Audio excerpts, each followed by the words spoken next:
Hoje tem Flamengo e Grêmio ao vivo aqui na Globo, logo depois de Terra e Paixão.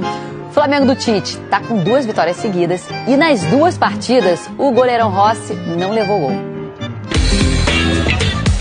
Para o Rossi do Flamengo, o momento é de esforço. Para cumprir a atual meta do time, a classificação direta para a fase de grupos da Libertadores. E para falar bem o português... A gente vai procurar, vai ganhar a Libertadores. Se depois dá para lutar aí pelo título, bem-vindo a ser. É assim. Esse finalzinho aí da frase ficou difícil de entender mesmo. O que tá ficando mais claro é que o goleiro tá agradando a chefia. Que bolão! Olha o Vermete! Segura Rossi! O Rossi, ele teve uma defesa, um cabeceio, que foi determinante, né? Essa aqui, aos 21 minutos do segundo tempo, no clássico contra o Vasco pelo Brasileirão. Cruzamento, olha o Vermete! Espalma Rossi! Sensacional! E a defesa foi antes do gol do Flamengo. Se a bola tivesse entrado, o adversário sairia na frente no placar e a história do jogo poderia ter sido outra. Cada momento tem um caráter decisivo. É muito difícil neutralizar cabeceio do Verratti. É muito difícil. Ele sai do ângulo de visão do lado contrário. Esse cruzamento aí ele ataca como poucos. E nesses momentos era necessário. Rossi também já tinha sido necessário na partida anterior contra o Cruzeiro. Eu estou para isso. Estou para ajudar o time quando a bola não chega na trave. Sempre são 100 minutos de jogo. Temos que 100 minutos concentrados para fazer sempre o melhor para tentar ganhar. Viu que ele falou 100 minutos de jogo, né? Acrescentando mais 10 aos 90 regulamentares. Deve ser porque o tempo corre de uma maneira própria para os goleiros rubro-negros. E rápido. Nos últimos 5 anos, só o Diego Alves ultrapassou a marca de 30 jogos como titular do Flamengo. De lá pra cá, passaram pelo gol do time Hugo, Santos, Matheus Cunha. Rossi assumiu a posição de titular na 24ª rodada do Brasileirão, no 0-0 contra o Goiás. Disputou a segunda partida da final da Copa do Brasil contra o São Paulo. Ao todo foram 6 jogos, 2 gols sofridos e 3 defesas difíceis. Tabelinha, pega e bateu, segura! Rossi! Temos que seguir crescendo e jogo a jogo tranquilamente. Rossi segue como titular na partida de hoje contra o Grêmio. O confronto que marca o reencontro do técnico Tite com o clube que o deixou célebre no futebol brasileiro. Ele assumiu o cargo de técnico do Grêmio em 2001, depois de um bom trabalho no Caxias, do Rio Grande do Sul. No ano de estreia no Tricolor, ganhou o Campeonato Gaúcho e a Copa do Brasil. Vai surgindo mais um grande técnico do futebol brasileiro. Flamengo e Grêmio se enfrentam pela 4ª vez esse ano. Nessa temporada foram 3 vitórias rubro-negras e 1 empate. Vitória maiúscula!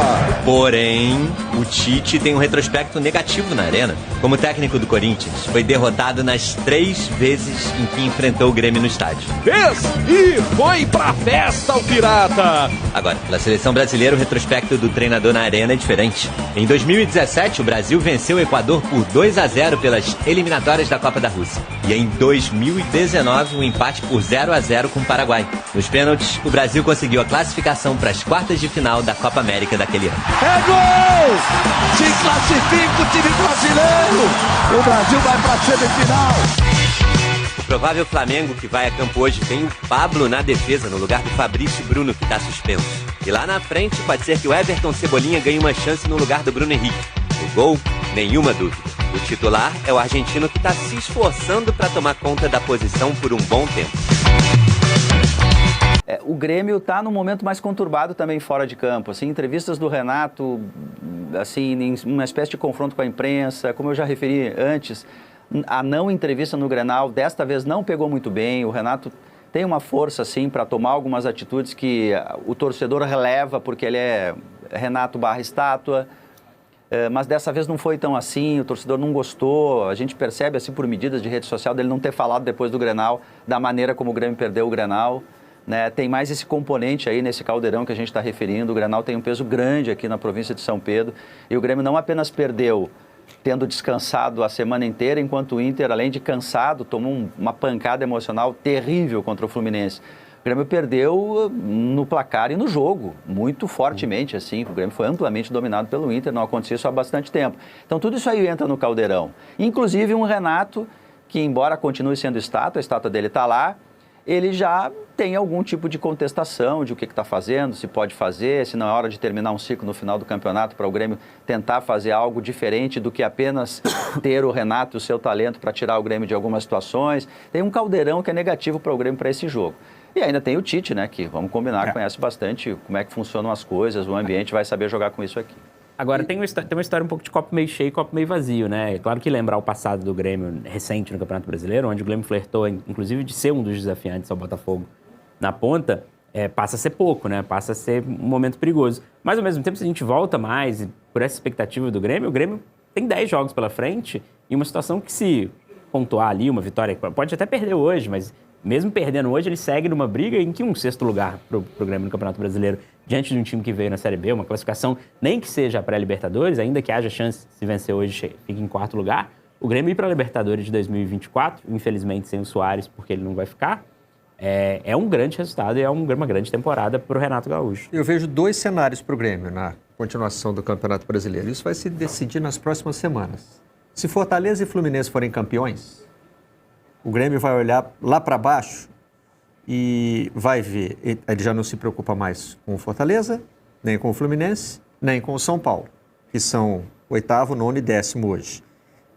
Abaixo deles tem o Cuiabá hoje com 37, são 7 pontos de diferença para o Grêmio, né?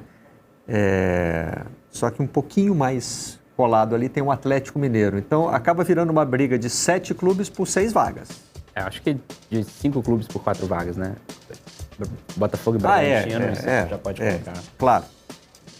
Sendo que são 7 clubes, sendo que 2 deles já estão classificados. Né? Vamos lá, vamos botar do Flamengo para baixo, né? E aí o Grêmio está negociando, né? Está negociando uma vaga só. Sim. Né? Se Fortaleza e Fluminense não ganharem, aí já é uma briga mais complicado. Mais gente. E eu acho interessante esse número que o Diogo trouxe dessa sequência do Grêmio, é você olhar e ver um time que há 3 meses não joga bem, tem uma sequência tão ruim, tá a 3 pontos do G4. Uhum. A gente vê como a média do campeonato, né, ali fora Botafogo e agora Bragantino, Flamengo, e dá para contar o Palmeiras nisso, como ela, né, como está todo mundo oscilando, está todo mundo numa média relativamente baixa em que é possível isso. O Palmeiras teve 4 derrotas seguidas no campeonato, saiu do G4 durante uma rodada, venceu um jogo e voltou. Então, dá para passar muito tempo ruim e ainda assim se sustentar. Mas é isso, né? Agora é a hora da verdade e agora não dá mais. E como disse o Diogo, contra o Tite, que conhece, né? Conhece o futebol gaúcho, conhece o Grêmio e que já está causando um impacto no Flamengo, né?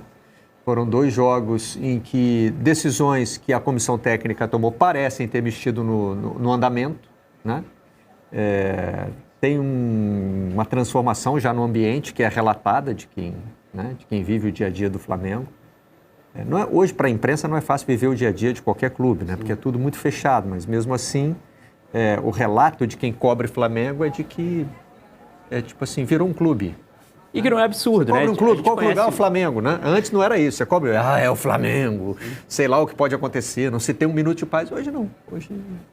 A diferença é muito grande também no gestor de grupo ali, né? De Sampaoli para o Tite. Então, o choque de gestão do Tite é um choque de gestão fácil de fazer. Mas eu acho que o grande destaque é muito cedo, né? 2 jogos e quem olha com o pé atrás está com razão de olhar, apesar do Vasco estar num bom momento. São 2 jogos contra equipes que estão brigando na parte de baixo da tabela. Verdade. E aí eu acho que independentemente do Grêmio estar desse jeito, do Grêmio não ser o favorito hoje, acho que uma vitória contra o Grêmio do Flamengo hoje bota o Flamengo num outro patamar anímico para o campeonato. Porque o Flamengo não está nem aí se o Grêmio está mal, é ganhar do Grêmio no Olímpico. E ganhar do Grêmio do Olímpico, ainda que o Flamengo já esteja acostumado, joga o Flamengo em outro ponto. Faz tempo já, né? Sim. Agora é na Arena que ganha. Desculpa. Coisa que quem nasceu nos anos 90, quem nasceu nos anos 80, viveu os anos 90. Mas o principal do Tite, eu acho até agora, é a capacidade de transformar o jogo durante a partida. E aí, se a gente vai considerar que o Flamengo ainda persegue o Botafogo, eu acho que persegue, apesar de ser muito difícil, essa é a grande diferença, por exemplo, do Flamengo com o Tite, talvez o técnico mais experiente, não em tempo de trabalho, mas com mais bagagem do Campeonato Brasileiro, contra, por exemplo, o Botafogo, que tem talvez o técnico com menos experiência nesse momento. O Botafogo, ainda com o Luiz Flávio, também tem um retrospecto bom. O Tite são 2 jogos, 2 vitórias. E foi exatamente o que o Luiz Flávio conseguiu nos 2 primeiros jogos. Mas agora o Botafogo jogou um jogo a mais com ele. São 2 jogos e um empate. Ao mesmo tempo que o Tite demonstra o poder de mudança do jogo, o Luiz Flávio tem uns 11 iniciais muito bons, mas o Botafogo não conseguiu em nenhum jogo, ainda que tenha jogado bem, mudar um pouco. Contra o Fluminense nem precisou. Contra o América, quando precisou se fechar um pouco mais, patinou. E contra o Fortaleza, ainda que seja completamente atípico ali, toda a questão dos 39 minutos restantes, não conseguiu. O Tite, pelo contrário. Eu estava na estreia do Tite no Mineirão, fui assistir Flamengo e Cruzeiro. Deu para ver em campo, é aquele tipo de jogo que você consegue ver em campo. Eu sentei numa tribuna bem em frente ao Tite. E assim, o Flamengo começou mal o jogo, os 30 primeiros minutos foram mais favoráveis ao Cruzeiro, você percebe de cada um que ele chama, e o que mais me destaca é o Ayrton Lucas, como o Ayrton Lucas muda o jogo e acaba fazendo, inclusive, o primeiro gol. Aí, claro, não é tanto o dedo do técnico assim, acaba por ser uma coincidência, mas ele consegue mudar isso. E hoje, num jogo contra o Grêmio, contra um outro técnico experiente, que é o Renato Gaúcho, isso é, assim, de um valor, assim, dele saber fazer e já conhecer o elenco por ter trabalhado, que faz o Flamengo poder sonhar, se não com título, mas pelo menos com uma ótima trajetória no final para ver o que vai acontecer